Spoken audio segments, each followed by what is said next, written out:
Hello बच्चों, स्वागत है आप सभी का राहुल एकेडमी के एक और बेहतरीन वीडियो में। प्यारे बच्चों, आज हम लोग क्लास 10th की साइंस में फिजिक्स पार्ट का चैप्टर नंबर 1 पढ़ रहे हैं, जिसका नाम है प्रकाश यानी परावर्तन तथा अपवर्तन। इस चैप्टर के अंतर्गत प्यारे बच्चों हम लोग आज पढ़ेंगे एक बहुत ही महत्वपूर्ण टॉपिक, जिसका नाम है गोली दर्पण से प्रतिबिंब का निर्माण। प्यारे बच्चों, ये जो टॉपिक है बहुत ही ज़्यादा इम्पॉर्टेंट है। हर साल आपके बोर्ड के एग्जाम में 3 से 4 नंबर का ये क्वेश्चन पूछा जाता है। ये टॉपिक इसलिए ज़्यादा इम्पॉर्टेंट है क्योंकि जब हम लोग दर्पण के सूत्र का निगमन पढ़ेंगे तो वहाँ पर हमें किरण आरेख बनाना पड़ेगा। तो किरण आरेख हम लोग तभी बना पाएंगे जब ये नियमों को जानेंगे। इसके 3 तरह के नियम हैं। एक नियम ये है, दूसरा ये है और तीसरा ये नियम है। ठीक है, तो इन तीनों नियमों को हम लोग बारी बारी से डिटेल डिस्कस करने वाले हैं। बस आपको वीडियो के अंत तक बने रहना है, ठीक है, और वीडियो को पूरा देखना है। ठीक है, तो चलिए बिना किसी देरी के आज की वीडियो को शुरू करते हैं। तो यहाँ पर मैंने हेडिंग डाल रखा है दर्पण से प्रतिबिंब का निर्माण।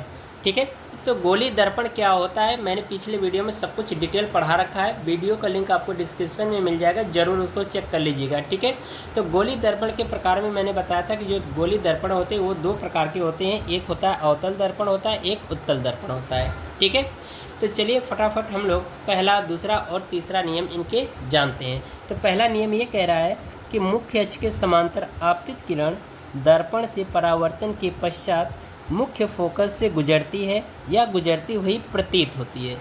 ठीक है, चीज़ें समझ में आ रहा है। इसका मतलब ये है कि यदि कोई प्रकाश किरण है इस मुख्य अक्ष के समांतर होकर के जा रही है तो दर्पण से टकराने के पश्चात वो क्या होती है, जब परावर्तित होती है तो ये दर्पण के मुख्य फोकस से होकर के गुजरती है। तो यहाँ पर देख रहे हो ये जो लिखा गया ये P, ये क्या दर्पण का ध्रुव है। ये F जो लिखा गया ये दर्पण का मुख्य फोकस है और ये दर्पण का वक्रता केंद्र C है। उसी तरह से यहाँ पर उत्तल दर्पण में भी देख सकते हैं कि ये जो बिंदु P लिखा गया ये दर्पण का ध्रुव है, ये मुख्य फोकस है और ये वक्रता केंद्र है। तो पहले नियम में ये कहा गया है कि यदि कोई प्रकाश किरण इस मुख्य अक्ष के समांतर जा रही है तो दर्पण से परावर्तन के पश्चात मुख्य फोकस से होकर के गुजरती है। ठीक है, तो इसके चित्र को बनाते हैं। तो ये हम क्या करें कि एक प्रकाश किरण इस मुख्य अक्ष के समांतर भेजा तो ये परावर्तन के पश्चात मुख्य फोकस से होकर के गुजरती है, ये कह रहा है पहला नियम। और इसमें क्या होगा, गुजरती हुई प्रतीत होती है। क्यों होगी, क्योंकि ये हमने बताया था कि जो उत्तल दर्पण होता है ये अपसारी दर्पण होता है। यानी कि ये क्या होता है, जब प्रकाश किरण इस पर पड़ती है तो परावर्तन के पश्चात वो क्या होती है, अपसरित हो जाती है, यानी फैल जाती है। ठीक है, तो ये देख रहे हो कि हमने क्या किया कि ये प्रकाश किरण यहाँ से भेजा, ठीक है, मुख्य अक्ष के समांतर। अब ये क्या होगा, परावर्तन के पश्चात क्या हो जाएगी, अपसरित हो जाएगी कुछ इस तरह से। ठीक है, तो जब इसको हम आभासी लाइन द्वारा खींच करके पीछे की ओर लाएंगे तो ये देख रहे हो कि ये लग रहा है कि मुख्य फोकस से होकर जाती हुई क्या हो रही है, प्रतीत हो रही है। ठीक है, बात समझ में आ रही। अगर चीज़ें समझ में नहीं आई होगी तो वीडियो को एक बार बैक करके ज़रूर देख लीजिएगा। ठीक है, हर एक चीज़ आपको क्लियर हो जाएगा, ये गारंटी है मेरी।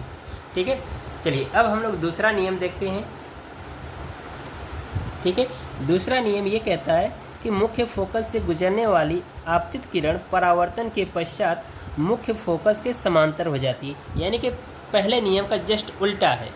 इसमें ये कह रहा है कि मुख्य फोकस से गुजरने वाली आपतित किरण परावर्तन के पश्चात मुख्य फोकस से गुजरती है, यानी कि मुख्य फोकस के समांतर हो जाती है। यानी इसका मतलब ये है कि कोई प्रकाश किरण है जो इस दर्पण के मुख्य फोकस से गुजर रही है। ठीक है, अब ये जैसे दर्पण पर पड़ेगी तो परावर्तन के पश्चात क्या हो जाएगी, मुख्य अक्ष के समांतर हो जाएगी। तो ये देख रहे हो दर्पण से परावर्तन के पश्चात क्या हो गई, मुख्य अक्ष के समांतर हो गई। उसी तरह से यहाँ पर भी है कि यदि कोई प्रकाश किरण क्या है कि यहाँ पर दर्पण के वक्रता केंद्र से होकर के जाती हुई प्रतीत हो रही है। ठीक है, ये ऐसे आप बना लीजिएगा।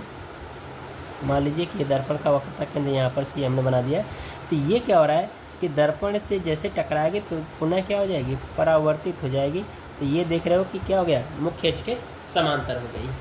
ठीक है, चलिए अब तीसरा नियम देखते हैं। तीसरे नियम में कहा जा रहा है कि वक्रता केंद्र से होकर जाने वाली आपतित किरण परावर्तन के पश्चात उसी मार्ग से वापस लौट जाती है।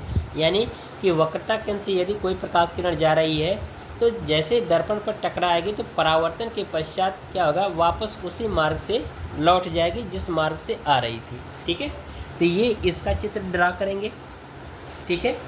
तो यहाँ पर देख रहे हो ये दर्पण का वक्रता केंद्र C है।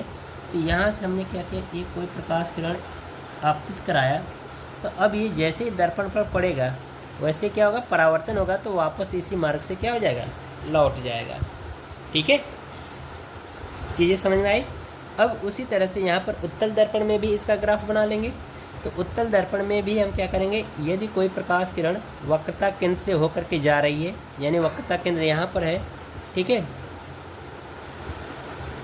या जाती हुई प्रतीत हो रही है, तो ये क्या हो जाएगा, जाएगी तो वापस इसी मार्ग से क्या हो जाएगी, वापस लौट भी जाएगी, ठीक है। तो ये रहे तीनों नियम, यानी गोली दर्पण से प्रतिबिंब का निर्माण करने का, ठीक है। तो प्यारे बच्चों, आशा करते हैं हर एक चीज़ आपको समझ में आई होगी। अगर ये वीडियो आपको पसंद आया होगा तो वीडियो को लाइक कर दीजिएगा और साथ ही साथ चैनल को सब्सक्राइब कर लीजिएगा। मिलते हैं इसी तरह से अगली वीडियो में, तब तक के लिए गुड बाय, थैंक यू, जय हिंद।